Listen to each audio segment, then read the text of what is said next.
Hola, hola, ¿cómo están?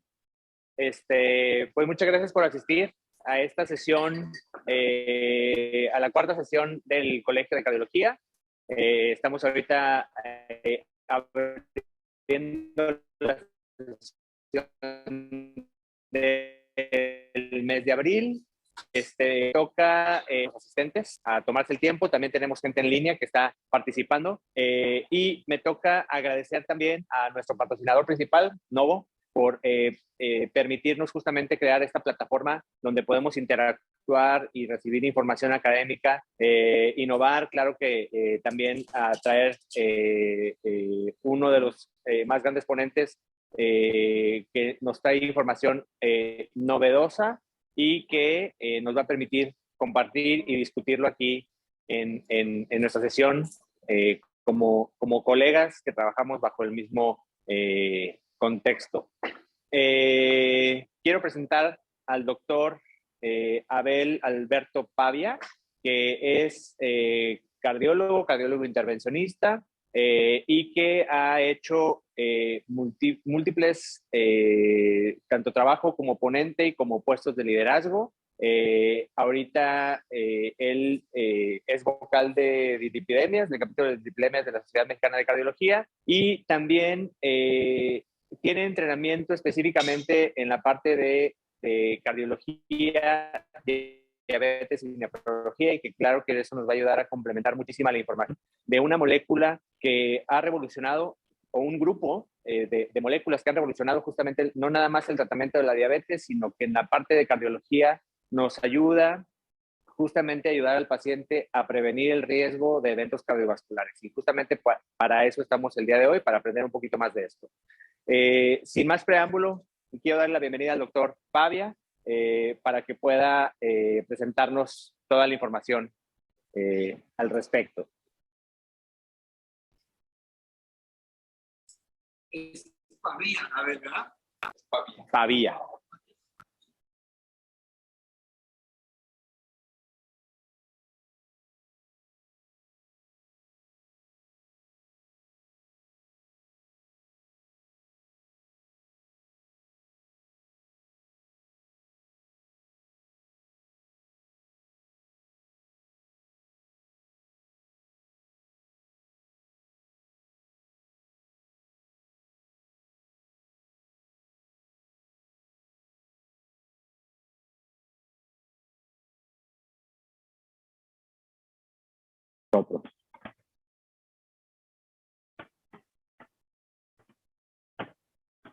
No sé qué hice.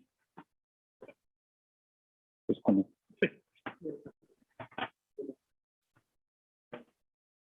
Cada vez que veo una diapositiva epidemiológica, llego a la conclusión de que los cálculos actuariales no funcionan. Resulta que esta diapositiva, ¿por qué se me va, A ver, pues con este para adelante. Perdón, Resulta que esta diapositiva fue elaborada en el 2019 del Atlas que hace la Federación Internacional de Diabetes.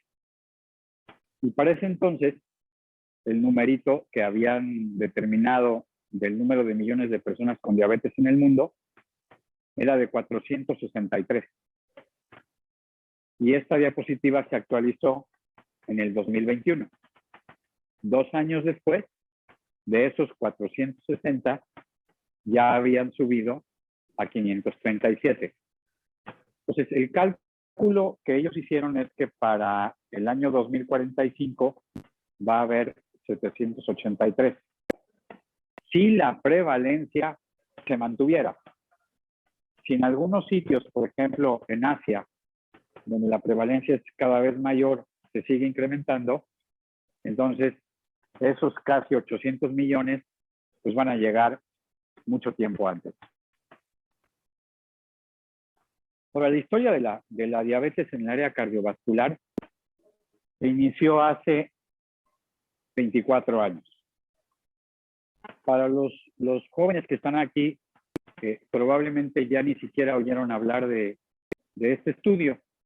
Pero este es un estudio epidemiológico que fue el parteaguas para, de alguna manera, empezar a hablar en cardiología de diabetes. Y el estudio es un estudio que se inició en la Universidad de Texas por el doctor Hafner, quien a su vez invitó a uno de los médicos más connotados en Finlandia para que hicieran un estudio en conjunto con la Universidad de Kioto. Entonces juntaron los datos, la base de datos de los dos y construyeron esta imagen.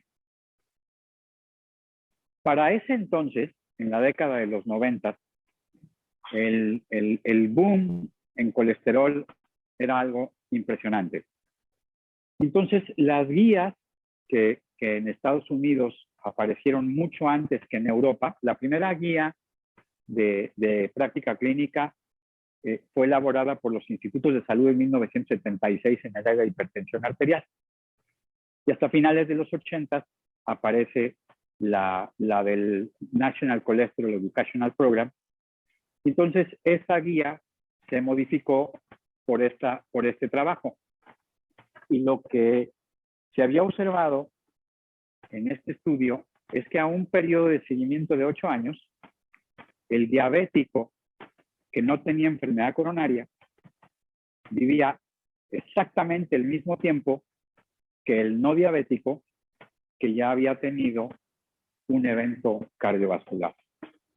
Entonces fue cuando nace el darle a la diabetes mellitus la equivalencia de riesgo cardiovascular que muchos de nosotros interpretamos como no nada más el equivalente epidemiológico, sino que empezamos a considerar a la diabetes como una enfermedad más que metabólica vascular.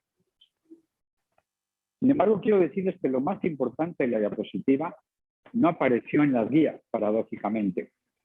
Y lo más importante de la diapositiva está en la línea en naranja.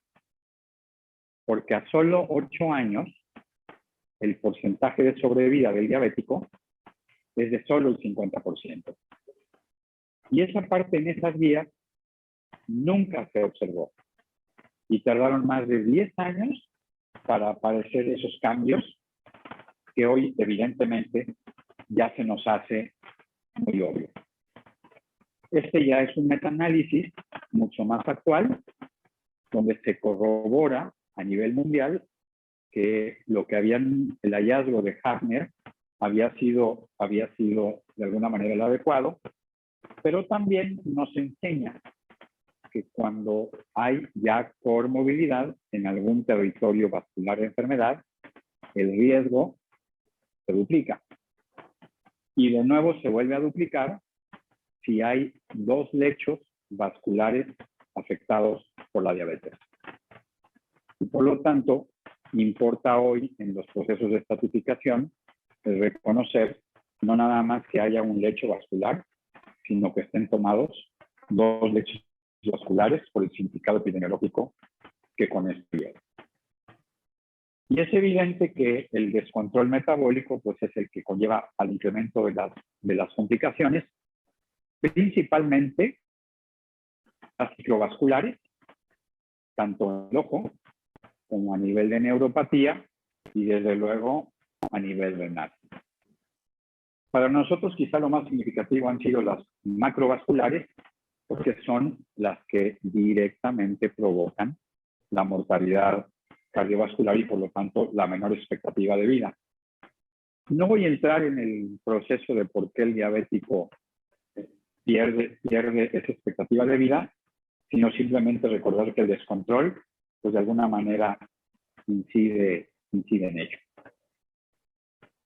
Ahora, es muy bien conocido de parte de todos nosotros la importancia que ha tenido en el desarrollo clínico, pues la base de datos del estudio del UKPDS en el Reino Unido. Y a los primeros 5 años empezó un seguimiento con, evidentemente, el tratamiento en aquella época de metformina y de sulfonilurea.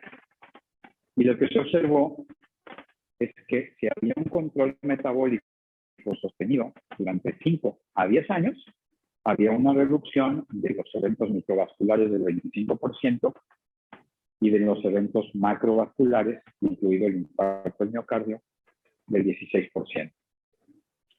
Esto fue muy importante porque a partir de este momento entonces se le empezó a dar mucho más enfoque al control metabólico para tratar de disminuir la mortalidad cardiovascular. A 30 años, si existiese el control metabólico, aún incluso ya utilizando los nuevos hipoglucemiantes, pues evidentemente el proceso se mantiene. Y como ustedes pueden ver, la proporción de reducción de riesgo prácticamente se mantiene.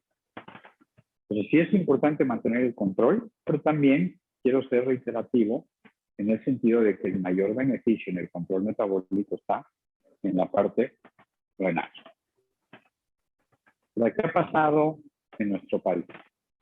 Si uno compara las encuestas de salud del 2002 y del 2018, pues ha habido un incremento casi de un punto porcentual que se traduce en 2.4 millones más de diabéticos en nuestro país.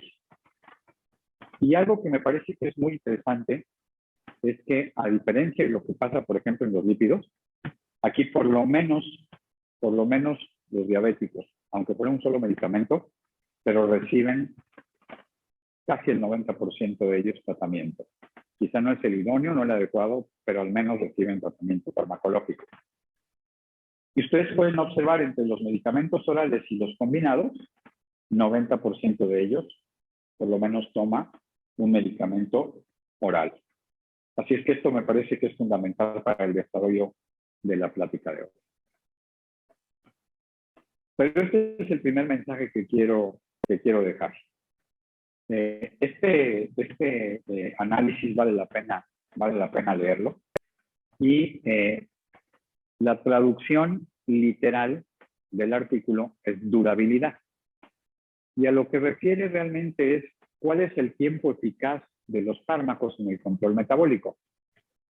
Entonces, por ejemplo, cualquiera de los medicamentos que se utilice de manera oral tiene un efecto inmediato y muy importante en la reducción de la glucosa y el control metabólico. Pero si ustedes ven las pendientes, empiezan a ser muy diferentes.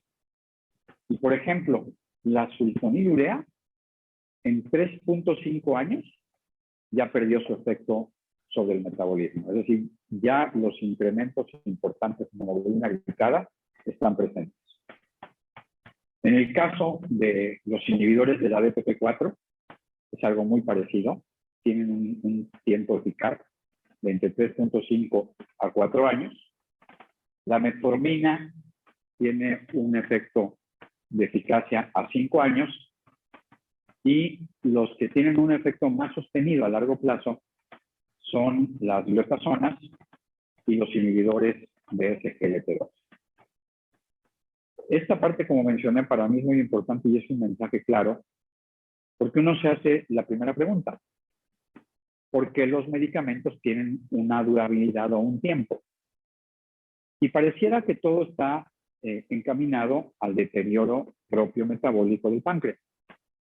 Entonces, pareciera que conforme se va acabando la reserva pancreática, entonces el medicamento deja de tener menor efecto, y esa es la razón de por qué el control metabólico no es el adecuado.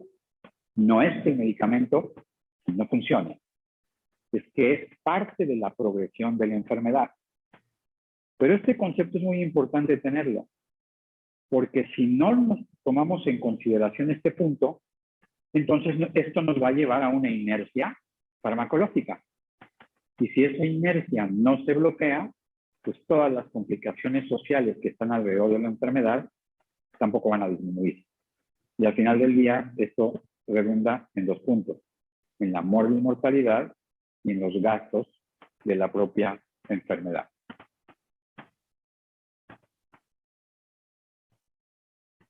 Hace algunos años, cuando nacieron los inhibidores de la DPP4 por vez primera, escuchamos los cardiólogos el concepto del efecto incretina. Y el efecto incretina es simplemente la diferencia que existe en la secreción de insulina cuando se compara la ingesta oral a una carga intravenosa de glucosa.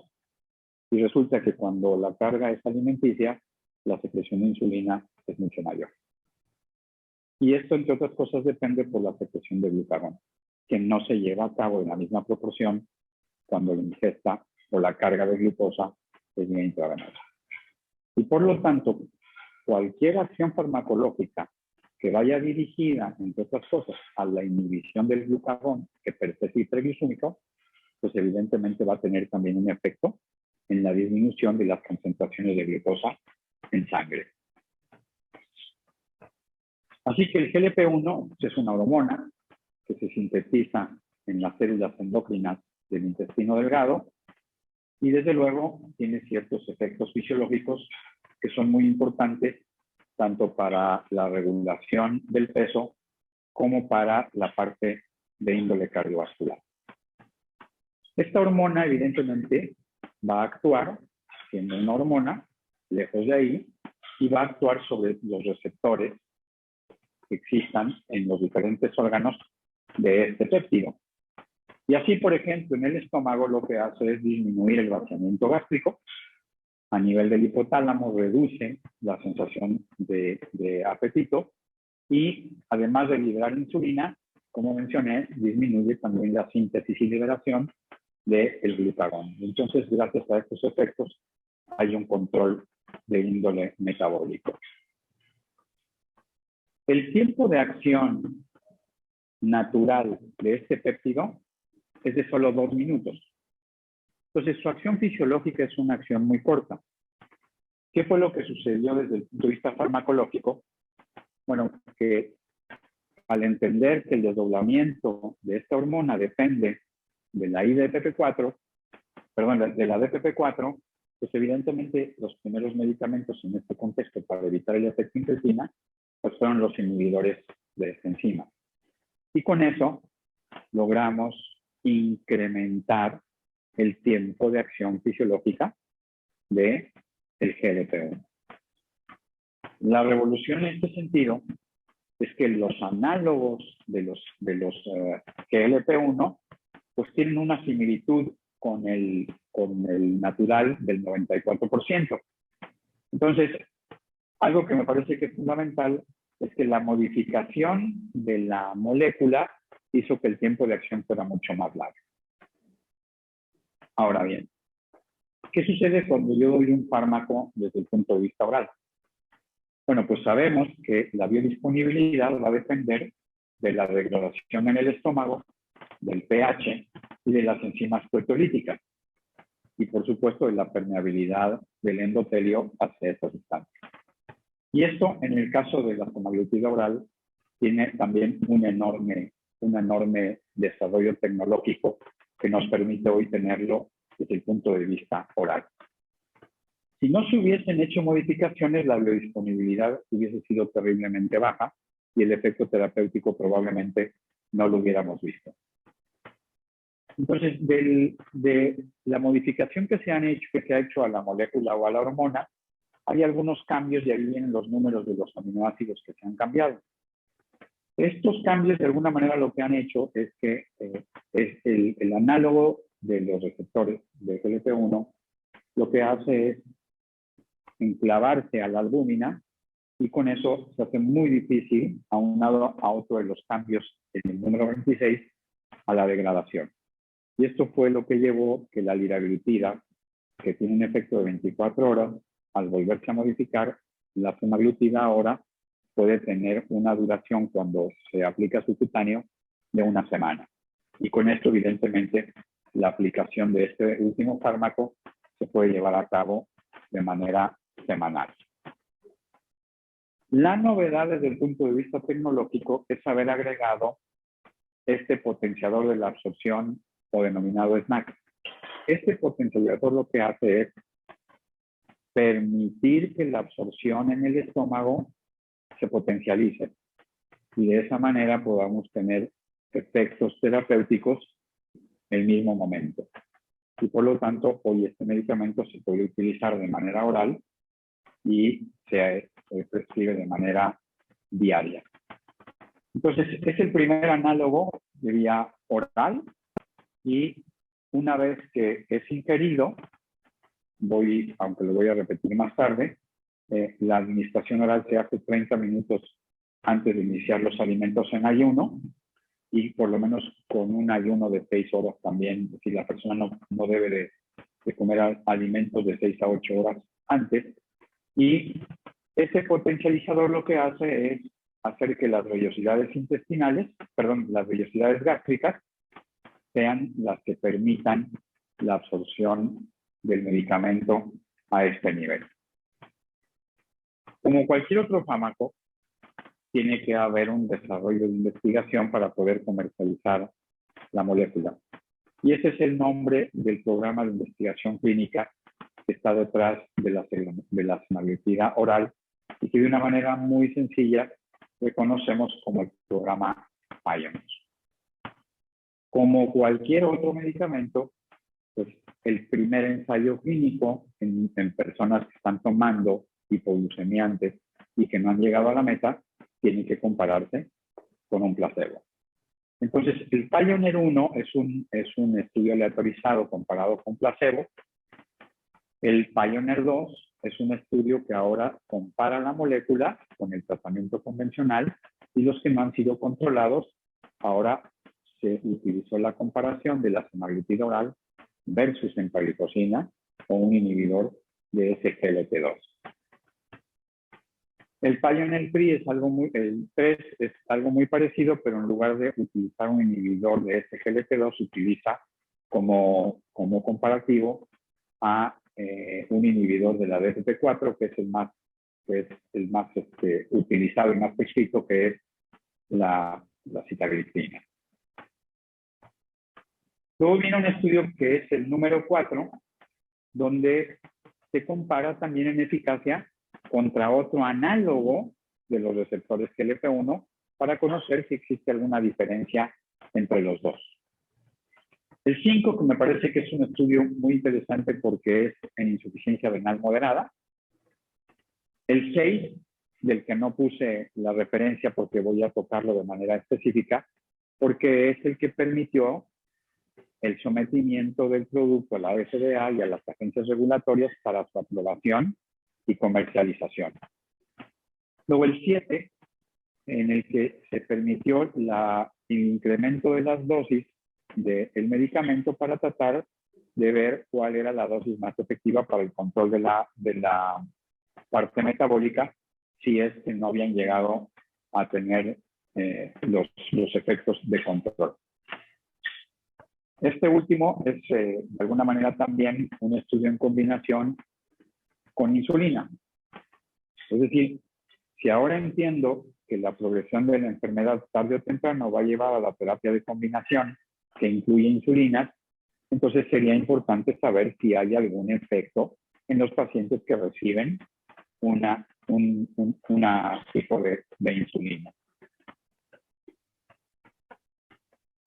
Tanto el diseño como la población de cada uno de ellos es muy diferente. Y eso también nos permite, de alguna manera, pues tener un horizonte clínico mucho, mucho mayor y poder hacer la determinación y el análisis crítico de cada uno de ellos. Así es que esta diapositiva resume esta parte y al mismo tiempo también nos permite conocer en cuáles de los estudios investigadores mexicanos participaron en ellos. Si hiciese un análisis de todos ellos de manera conjunta, específicamente en el cambio sobre la hemoglobina glicosa, fíjense qué interesante. En el 1, 2 y 3, que va a ser algo parecido al del 7 y el 8, es constante, a pesar de la diferencia de poblaciones, la disminución en la hemoglobina glicada. Lo voy a decir en otras palabras. ¿Qué podemos esperar del medicamento en reducción para el control metabólico? Una reducción de 1.4 puntos porcentuales de la hemoglobina glicada. El otro punto que es muy importante, que también es consistente, es la reducción a las otras dosis. Pero al final del día, lo importante para el control es tratar de inducir que el paciente reciba la dosis máxima para poder tener el mayor de los beneficios. Mencioné que el Pioneer 4 había sido un estudio comparativo contra otro análogo de receptores GLP-1, que es liraglutida. Y en este, como podemos observar en el círculo, la reducción de hemoglobina glicada es prácticamente la misma, lo cual incluso corrobora el efecto de clase en la disminución de los niveles de hemoglobina glicada. Y como mencioné, tanto en el 7 como en el 8, volvemos a ver que hay una reducción muy similar de los niveles de hemoglobina glicada. Ahora voy a analizar el peso. Y vuelve a suceder lo mismo. La reducción del peso también es consistente y está alrededor de 3.7 kilogramos con las dosis máximas de la semaglutida oral. Pero aquí sí hubo una pequeña diferencia. La reducción de peso que tuvieron las dosis máximas fueron similares en reducción de peso a lo que da un inhibidor de SGLT2. Y aunque hubiésemos esperado lo mismo, cuando fue comparativo en el 4 con liraglutida, hay una diferencia sustancial en la reducción de peso entre liraglutida y semaglutida. Ahí prácticamente la diferencia es arriba de 1 kilogramo. Entonces, es muy importante reconocer esto, pero también es importante reconocer que en los pacientes renales, como en el Pioneer 5, en el propio Flex, donde hay las diferencias de dosis, e incluso en los pacientes que reciben insulina, la reducción del peso vuelve a ser consistente y cercana a los 4 kilos en reducción. Finalmente, estos componentes terminan por darnos un dato de qué podemos esperar de estos medicamentos con respecto a la obtención de metas por debajo de hemoglobina glicada por debajo de 100.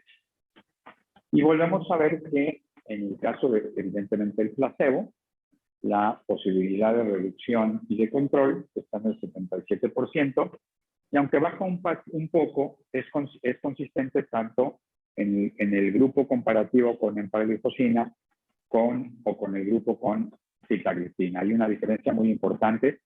Vean, por ejemplo, en el caso de sitagliptina, el porcentaje de posibilidad de llegar a metas del 32% versus el 56% con la semaglutida oral. Entonces, aquí hay unas diferencias sustanciales que no son nada despreciables. Vean en el caso del SGLT2, 40 versus 77. Este mismo beneficio se puede observar también en los renales o en los pacientes que reciben insulina. Pero también hay algo consistente el porcentaje de control metabólico que va acorde con la misma reducción de la hemoglobina. En el caso del otro análogo de receptores de GLP-1 es exactamente el mismo.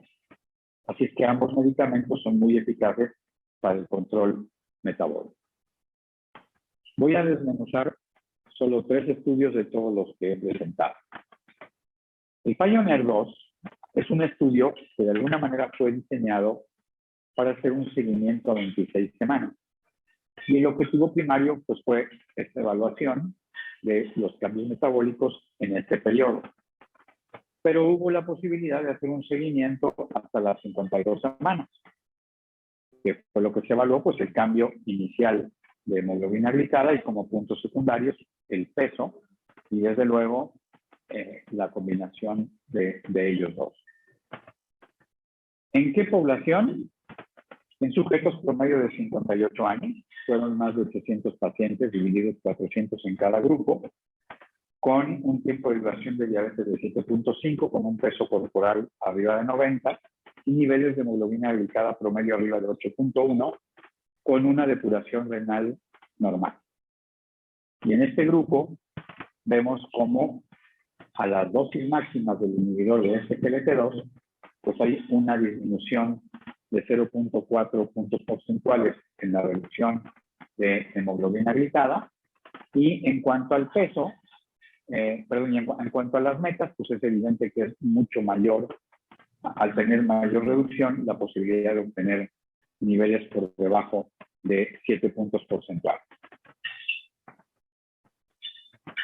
En la diapositiva donde puse el peso con todos los ensayos, habíamos visto que el inhibidor de la SGLT2 tenía una reducción de peso similar. Es decir, no hubo mucha diferencia en ese sentido y no con evidencia estadística desde el punto de vista estadístico significativo.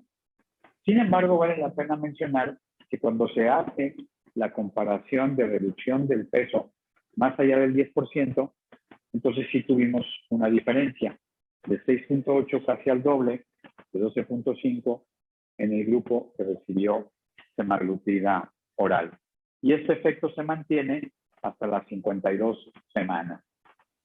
Así que el porcentaje del objetivo compuesto de hemoglobina sin aumento del peso corporal y sin hipoglicemia, pues es mucho más alto en el grupo de semaglutida oral.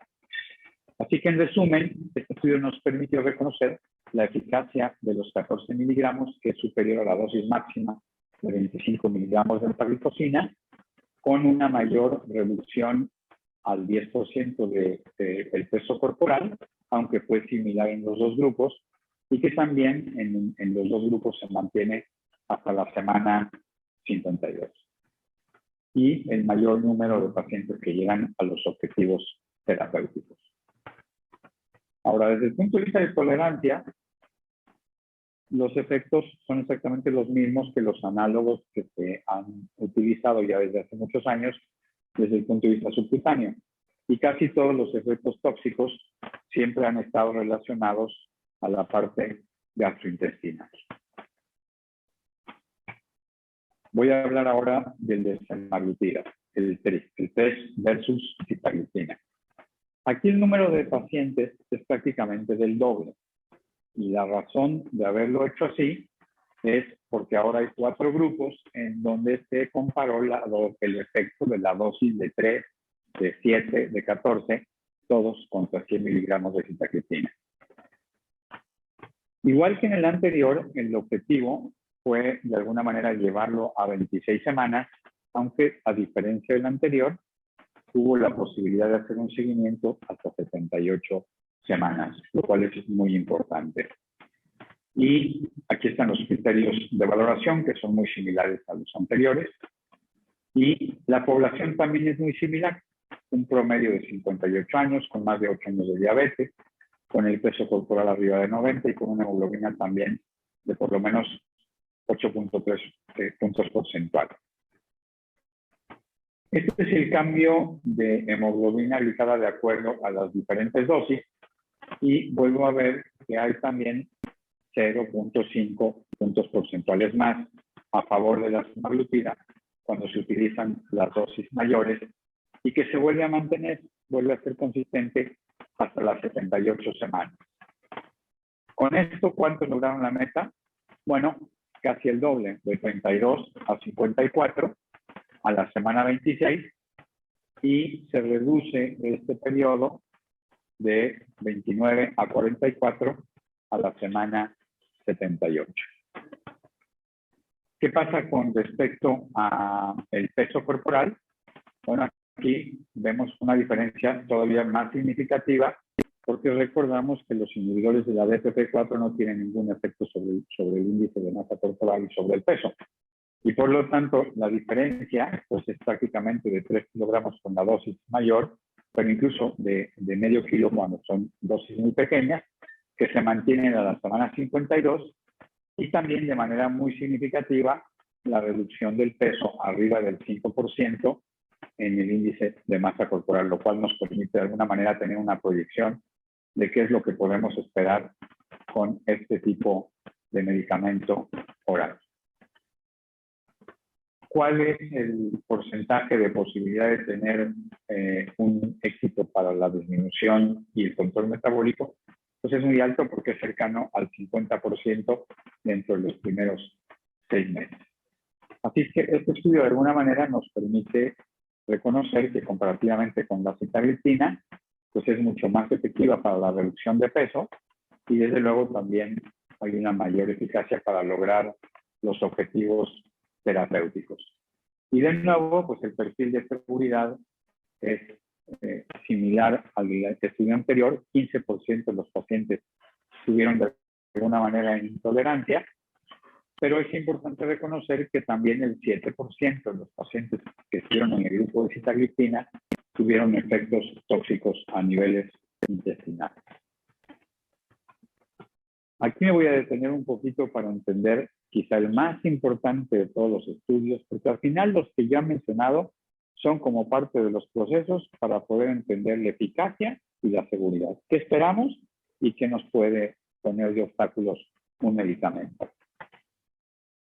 Quizá para todos nosotros es mucho más fácil que para otras audiencias reconocer al doctor Stephen Nissen. El doctor Stephen Nissen, para los poquitos que no lo conocen, fue un médico que en sus primeras etapas en la Cleveland Clinic estaba convencido de que el proceso para entender el síndrome coronario agudo estaba en la angioscopía. Entonces, de manera obsesiva, se dedicó a hacer angioscopía. Pero para esa época, la Universidad de Washington, en Seattle, había sido el primer centro en haber utilizado el ultrasonido intracoronario para definir la posición del implante del stent. Entonces les empezó a ganar la carrera en Cleveland con respecto a la utilidad del ultrasonido. En aquella época, el chairman de la Cleveland Clinic en el departamento de cardiología, pues es un médico muy conocido por todos nosotros, era el doctor Eric Topol. Y entonces el doctor Topol lo mandó a llamar y le dice, a partir de hoy, cambias de angioscopía y vamos a empezar a hacer ultrasonidos, porque no podemos quedarnos atrás en la elaboración de los estudios de ultrasonido. Y una de las cosas que hizo el doctor, les puedo contar la historia porque la viví. No saben, se ponía de malas cada vez que tenía que hacer un ultrasonido. Pero había una razón para ello. La definición de la imagen no era mala, era pésima.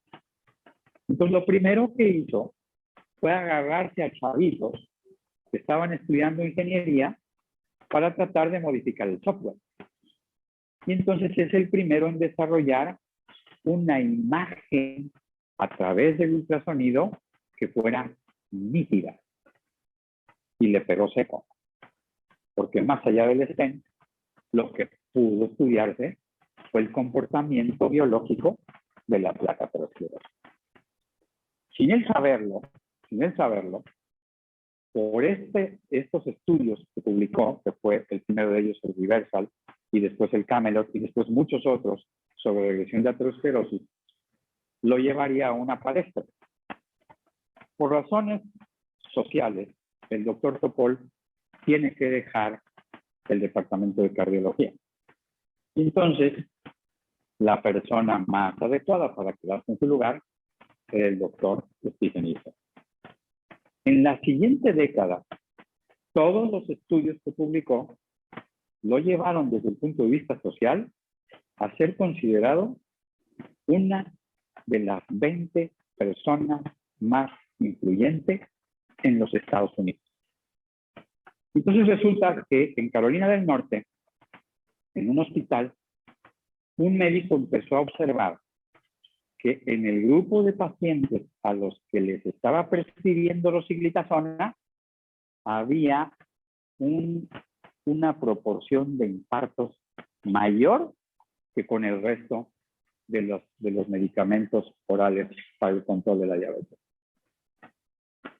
Y siendo una persona tan influyente, entonces el gobierno de los Estados Unidos, particularmente la FDA, le pidieron que hiciera un análisis clínico de todos los estudios publicados con rosiglitazona.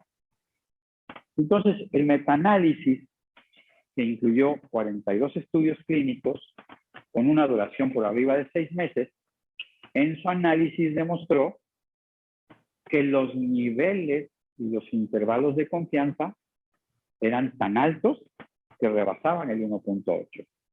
Así que en promedio, lo que se logró determinar es que la rosiglitazona tenía una incidencia o un riesgo de tener una mayor proporción de infartos, nada más del 43%. Y esto llevó, evidentemente, a un cambio de paradigma muy importante, porque las gliotazonas son de los medicamentos iniciales más efectivos para disminuir los niveles de glucosa en sangre. Así es que el resumen de la conclusión de este estudio es muy simple. El objetivo último del tratamiento antidiabético es disminuir las complicaciones cardiovasculares, no el control metabólico. Por supuesto que hoy en el nuevo paradigma las dos cosas son posibles. Puedo disminuir la mortalidad cardiovascular y llevar aparte un adecuado control metabólico.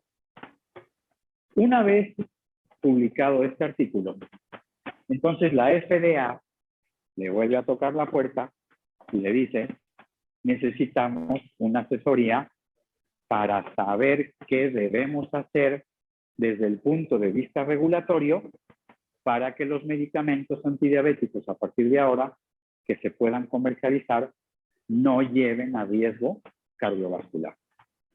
Y entonces aparece esta pequeña guía, que es una guía de solo 8 páginas, donde están los lineamientos que debe de seguir la industria farmacéutica en la elaboración de medicamentos para el control metabólico de la glucosa.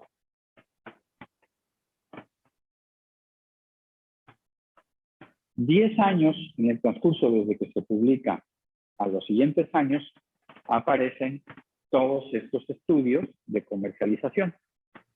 Y entonces puse en el primer rectángulo a los inhibidores de DPP4, siguiendo la regla de la FDA. Estos medicamentos, todos ellos, tienen un rango de 1.0 de riesgo. Y por lo tanto, todos los inhibidores de la DPP4 son medicamentos muy seguros. Pero como ustedes pueden observar en la diapositiva, ninguno de ellos disminuye los eventos cardiovasculares.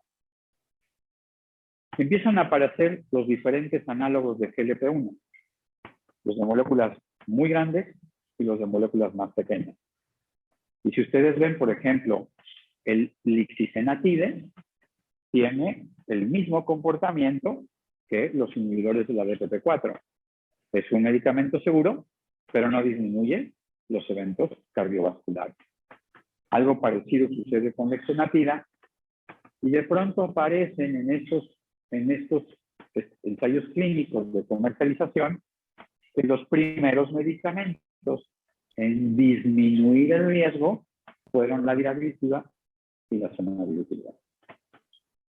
Insisto, son estudios diseñados de seguridad cardiovascular, pero por primera vez lograron en este contexto de alguna manera manifestar su beneficio cardiovascular.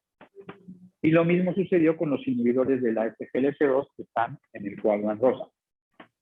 También lograron disminuir el riesgo cardiovascular un poco menos, pero también lograron tener un efecto benéfico sobre los eventos cardiovasculares.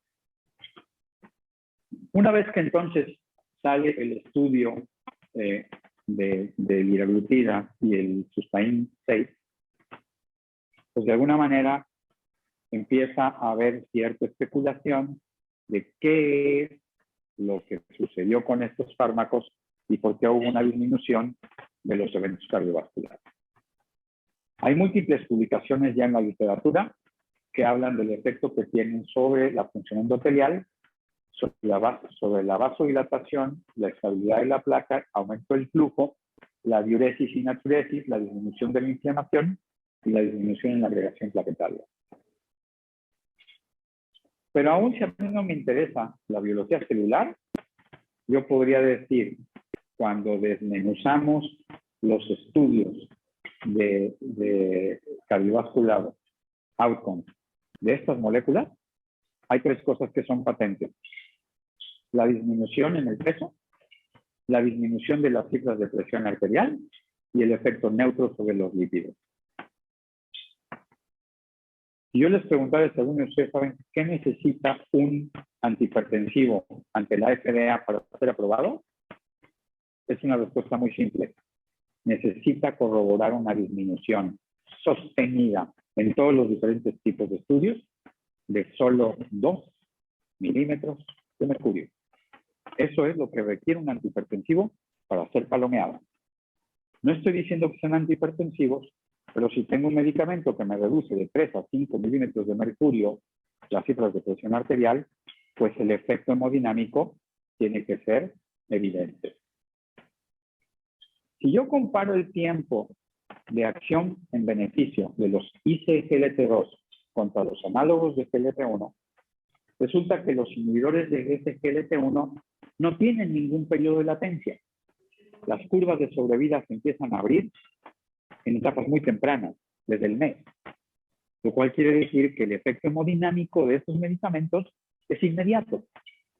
Pero las curvas de sobrevida con los análogos de GLP-1 tardan más de 9 meses.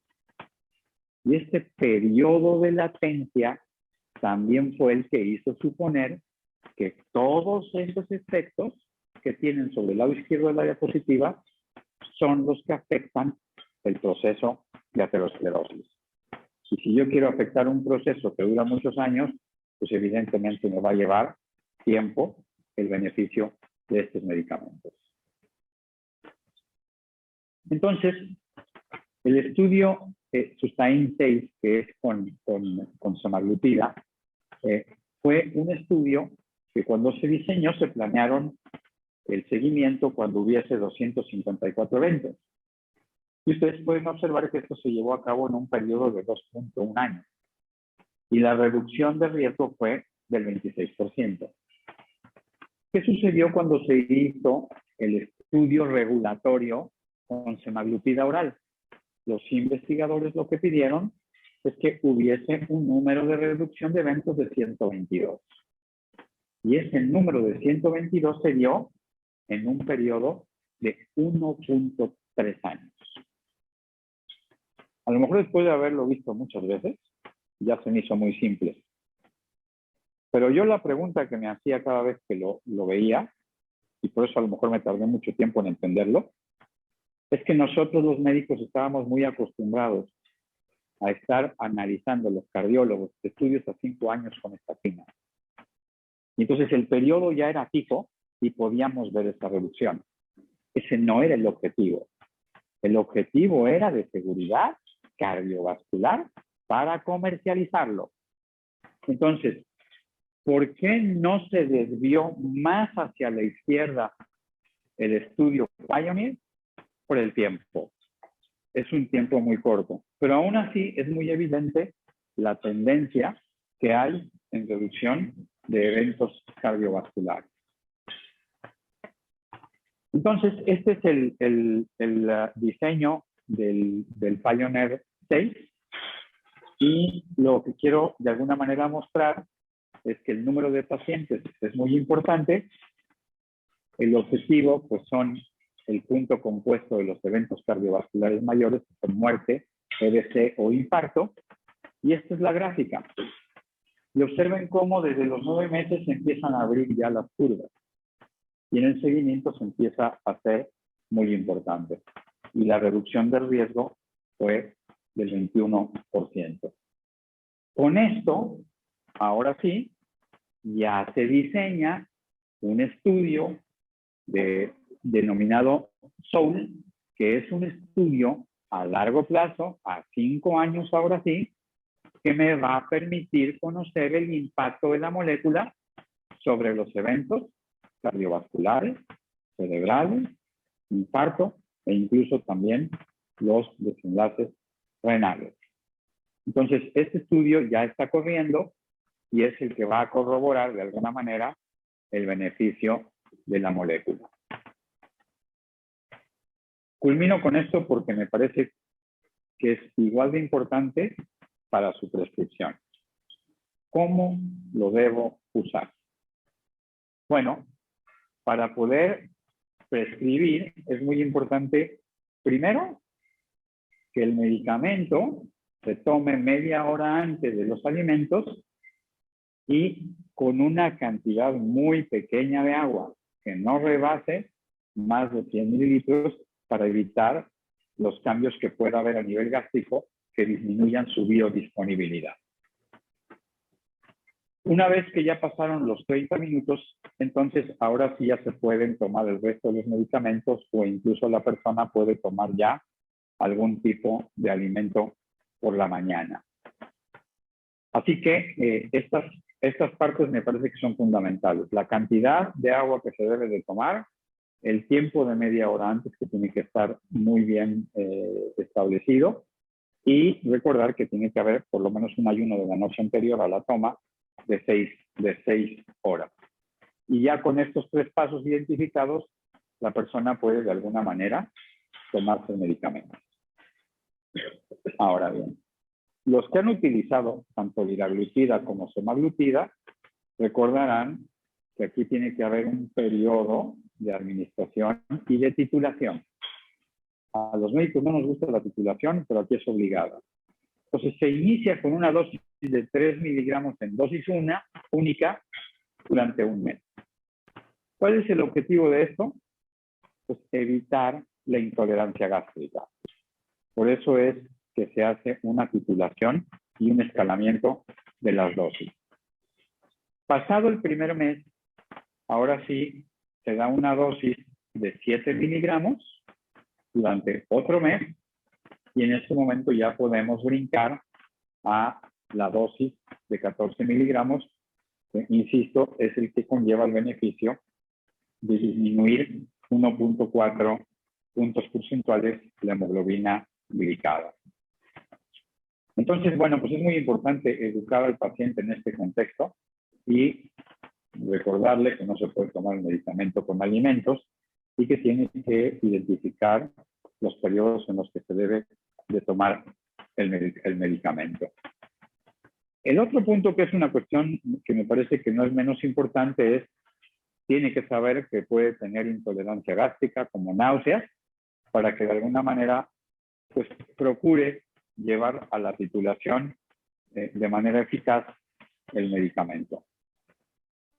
Y finalmente, para los que toman levotiroxina, pues es muy importante que debido a que los dos se deben de tomar en condiciones de ayuno, puede haber una diferencia de esos 30 minutos o bien cambiar el tiempo de posología de la tiroxina a la tarde. Cualquiera de las dos cosas está adecuado.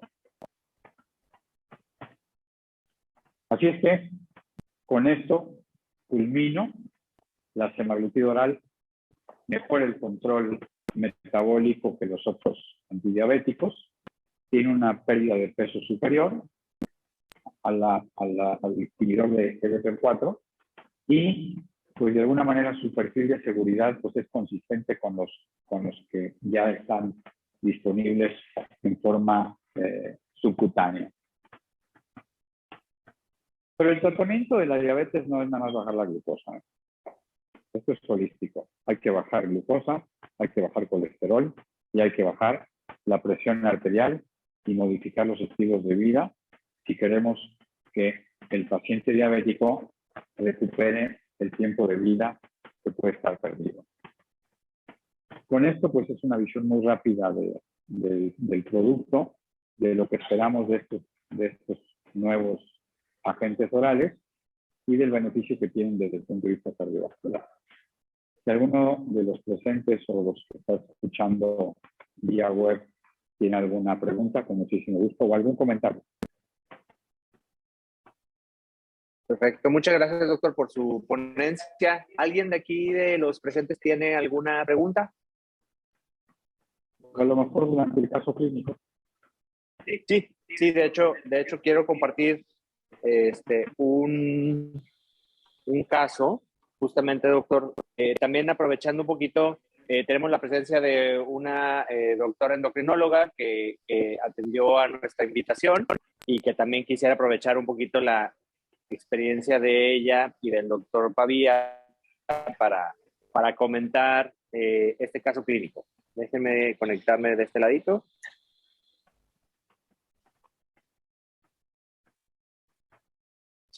Me desconecto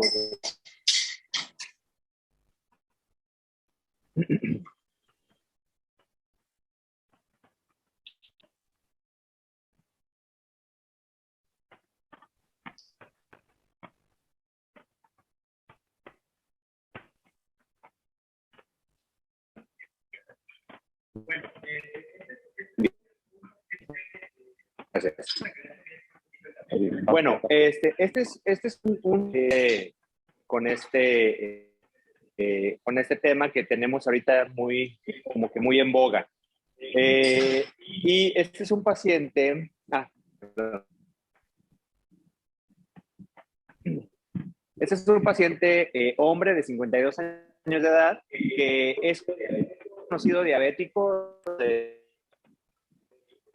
desde hace más de 10 años.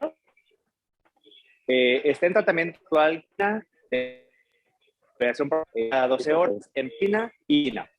Y este paciente yo lo conocí de un cardio y de eso se llevar a metas el control del colesterol LDL. El seguimiento en consultorio, la presión promedio estaba normal, la exploración física en general normal. A este paciente, como parte del seguimiento, hicimos un ecocardiograma estrés que está negativo, y los laboratorios de seguimiento, los más relevantes para este caso, es hemoglobina glucosilada de 7.2 y un colesterol LDL 75 y un colesterol no HDL de 95. En general, este paciente se encontraba en sobrepeso con índice de masa corporal de 28, o sea, tampoco tenía una obesidad tan importante en ese sentido. Y algo que normalmente me gusta hacer con los pacientes es calcular el riesgo y enseñarles esa calculadora para que sepamos realmente cuál es el riesgo de una persona que ya tuvo un evento cardiovascular, que tiene estos factores de riesgo, y poderles mostrar cuál es la expectativa de un tratamiento preventivo. Entonces, le hice esta calculadora a través de YouPrevent, el Smart Bridge, y justamente me da para una vida libre de eventos hasta los 71 años, que sería como el 50% de la población a los 71 libre de eventos. Tiene este riesgo de tener más del 50% de tener un evento en el restante de su vida. Y justamente creo que la pregunta que siempre nos hace, ¿cómo puedo disminuir la posibilidad de un nuevo? Y justamente creo que aquí es donde quiero conocer la opinión del doctor Pavía y de la doctora Carla Rodríguez, para saber cómo manejarían este caso. O sea, ¿qué podemos sacar a colación de este caso? Y me gustaría saber un poquito más de su abordaje. ¿Sí que, doctora Carla? Gracias, doctor, por la invitación. Y bueno, pues me parece, bueno, gracias al doctor por su plática. Muy interesante conocer todas las nuevas moléculas que tenemos para el control de diabetes. Muy importante el abordaje siempre, doctor, tomar en cuenta que podemos elegir medicamentos sobre todo en base al riesgo cardiovascular del paciente. Entonces tenemos un paciente que tiene diabetes para elegir tratamiento, tomando en cuenta siempre si ya tiene enfermedad cardiovascular establecida o tiene un alto riesgo, o pacientes que tienen un menor riesgo. Entonces, en base a eso, elegir moléculas que pudieran ayudarnos a mejorar control, pero sobre todo disminuir riesgo. Entonces, bueno, en este caso en particular, pues el paciente vemos que si bien tiene algo de sobrepeso, su hemoglobina glicosilada 7.2%. Entonces, digo, enfocándonos en eso, podemos todavía optimizar mucho más su tratamiento. O sea, a pesar del tratamiento típico que tienen, pueden definitivamente optimizarlo. En cuanto al abordaje, en este caso, enfocándome yo en la parte del control glucémico, pues convendría también hacer un monitoreo continuo que nos va a dar muchísima información en cuanto a cómo se está controlando el paciente, en cuanto a alimentación, sus cifras meta en cuanto a niveles de glucosa en ayuno, postprandiales. Pero bueno, yo creo que definitivamente es un muy buen candidato a cambiar la terapia de un individuo de 24 que tiene ahorita y agregar una molécula como una que le pegó definitivamente. Entonces, se vería como mucho beneficio. Creo que aquí algo importante es cómo vamos a decidir en el caso de un paciente le conviene más la terapia oral.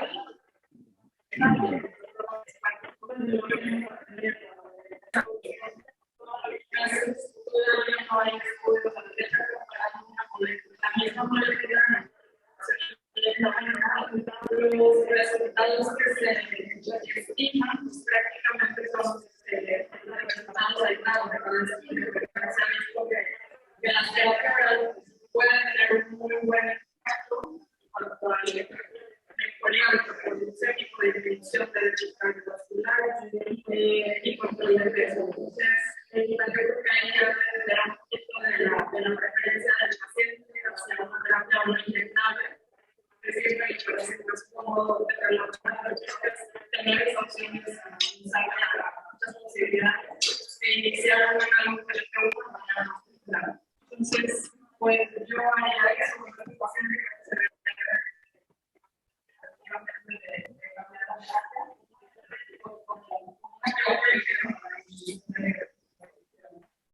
¿Está bien?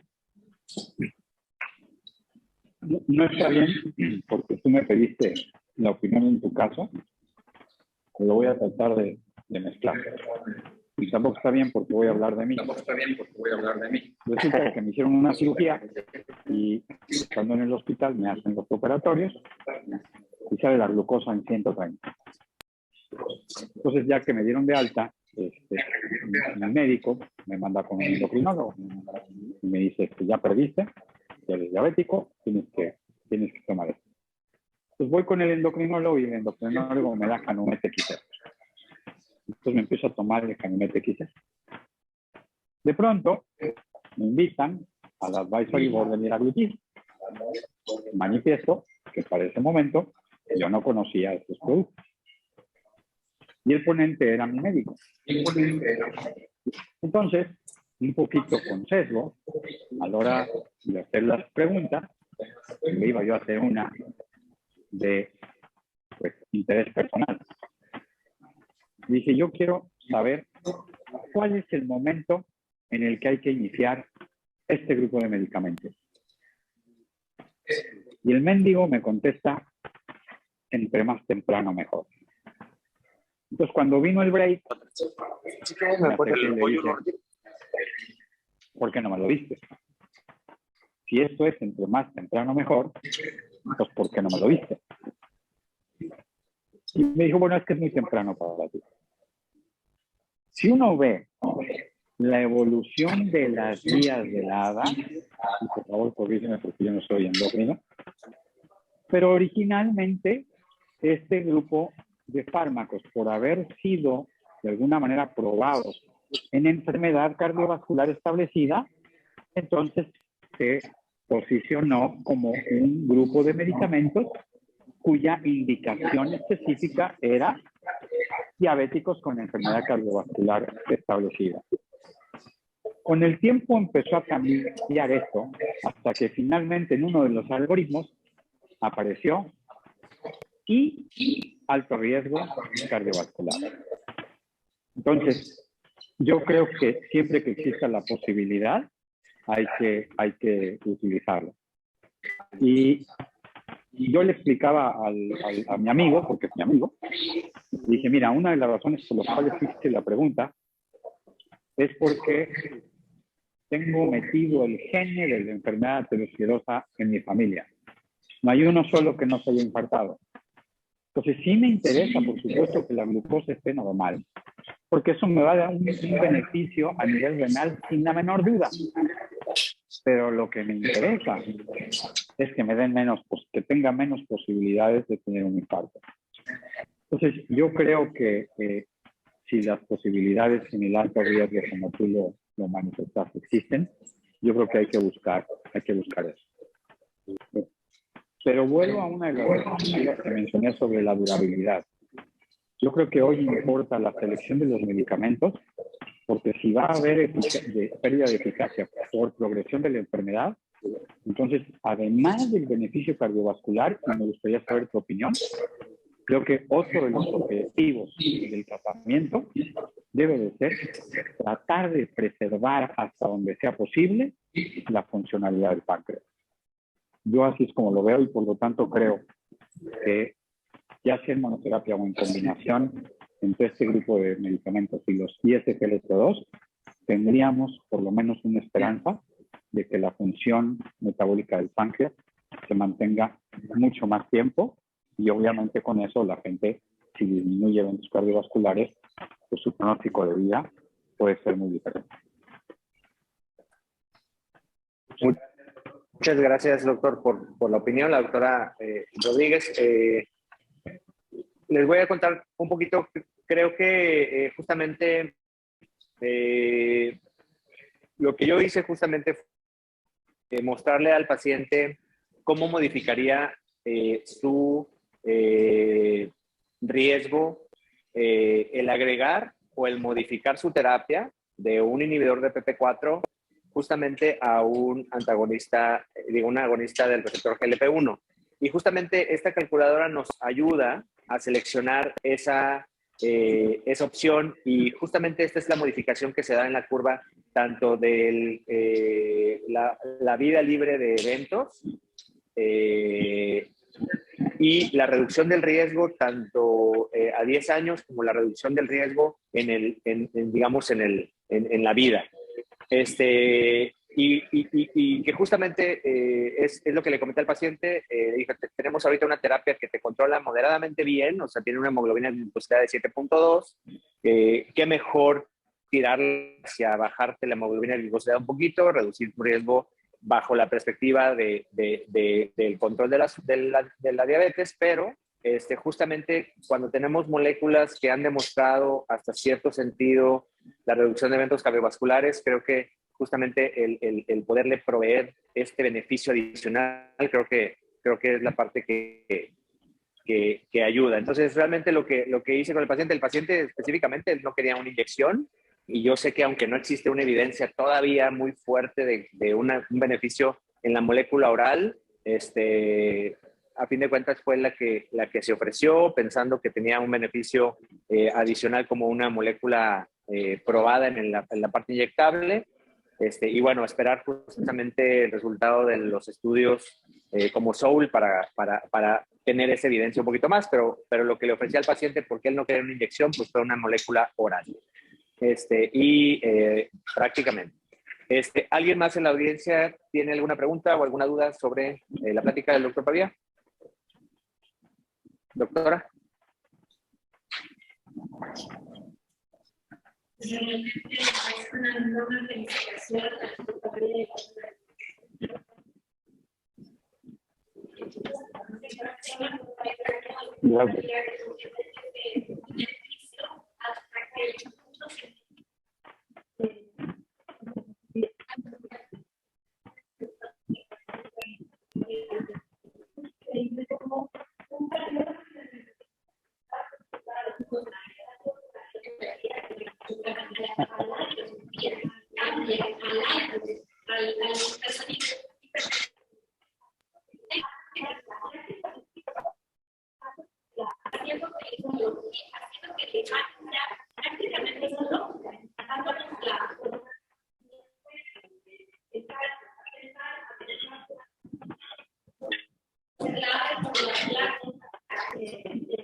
Muchas gracias.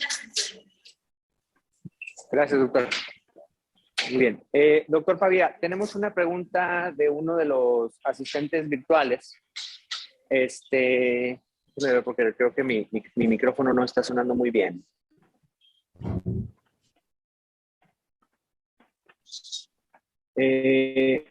Muy bien.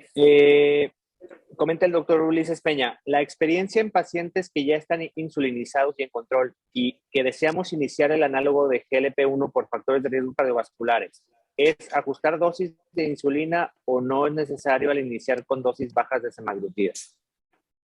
Yo creo que la pregunta es muy buena y muy importante. Yo no bajaría la dosis de la insulina. Habitualmente, si estoy pensando en un medicamento extra, es porque no hay un adecuado control metabólico. Pero yo creo que eso dependería mucho del tipo de insulina. No sé qué opinas tú.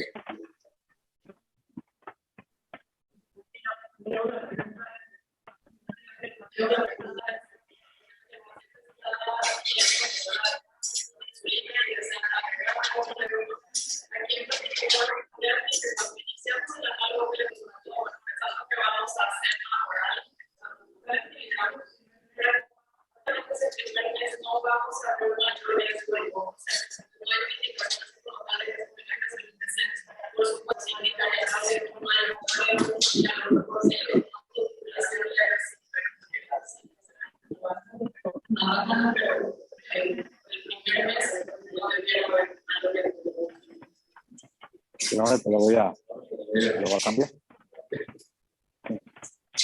En la parte de colesterol, creo que en hipertensión ya sucedió. Más que en hipertensión hay un piso de entre más bajo mejor. En el caso de colesterol no. El proceso de aterosclerosis se da con hemoglobinas glicadas de 5, no arriba de 7. Lo cual implicaría abrir una pregunta muy importante que no está contestada. ¿Qué pasa si yo a un individuo de 7 le bajo a 6? Y yo estoy convencido de que sea beneficio. Entonces, por eso pienso que sí es importante el monitoreo, pero me parece que al final del día el beneficio es muy grande. Perfectísimo. Muy bien. Pues muchísimas gracias a todos por su presencia y muchas gracias por la invitación. Gracias. Muchas gracias a todos por la presencia. Antes de terminar esta sesión, quiero aprovechar nada más para invitarlos a una brigada en la que estará participando el Colegio de Cardiología junto con una asociación civil que se llama Salvando Latidos y el Hospital Universitario, que va a ser la sede prácticamente de la brigada, pero donde el colegio, a través de todos los miembros, podemos participar directamente. Prácticamente se le puso así el nombre de Latidos Fest y justamente es una brigada de detección de pacientes en falla cardíaca o de pacientes que tengan los factores de riesgo para desarrollar falla cardíaca. La intención es llevarlos al máximo diagnóstico posible. Va a ser el día 4 de junio, sábado. Las evaluaciones se van a empezar a realizar a partir de las 9 de la mañana hasta las 2 de la tarde. Y además, adicionalmente a esto, va a haber plática externa automática y para los pacientes que llevan a niños, también se va a hacer, digamos, temas didácticos sobre dibujar el corazón y aprender un poquito sobre de los miembros del colegio, para participar, ya sea con un recurso humano, con la presencia de los especialistas, o también como recursos materiales que se puedan llegar a necesitar, como electrocardiografía y ecocardiografía para los que puedan prestarlo. Y bueno, prácticamente quiero agradecer a todos los presentes por haberse dado este tiempo de tener esta discusión y esta información con el doctor Pavía. Y a la gente que se conectó también, muchas gracias por la presencia. Y pues bueno, nada más, no nos queda más. Ya se estará dando la siguiente información para la siguiente sesión desde pues muchas gracias a todos.